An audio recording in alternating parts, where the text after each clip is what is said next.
Hello friends, இன்றைக்கி சில்லுன்னு ஜோன்னு வெளியே மழை பெய்யுது. ஸோ சுட சுட ஏதாவது சாப்பிட்ணும், என்ன பண்ணலாம் அப்படின்னு நினைக்கும்போது வீட்டில் கடலப்பருப்பு இருந்தது, வாழைக்காய் இருந்தது.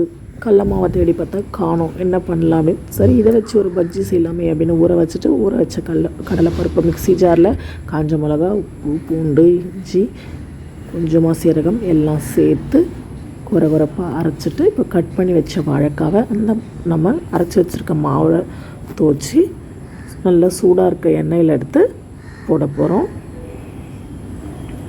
ஸோ இது வந்து டேஸ்ட் ரொம்பவே வித்தியாசமாக நல்லாயிருக்கும். நம்ம யூஸ்வலாக கடலை மாவில் பண்ணுறதை விட இப்படி கடலைப்பருப்பு ஊற வச்சு பண்ணும்போது அந்த டேஸ்ட் ரொம்ப டிஃப்ரெண்ட்டாக இருக்கும்.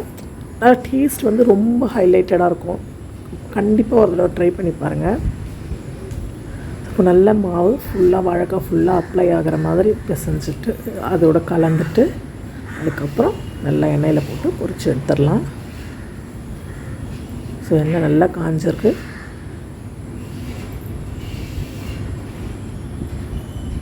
ஸோ கட் பண்ணி வச்சுருக்க எல்லா வாழைக்காய் பீஸையும் மாவில் நல்லா டிப் பண்ணி எண்ணெயில் போட்டுருவோம்.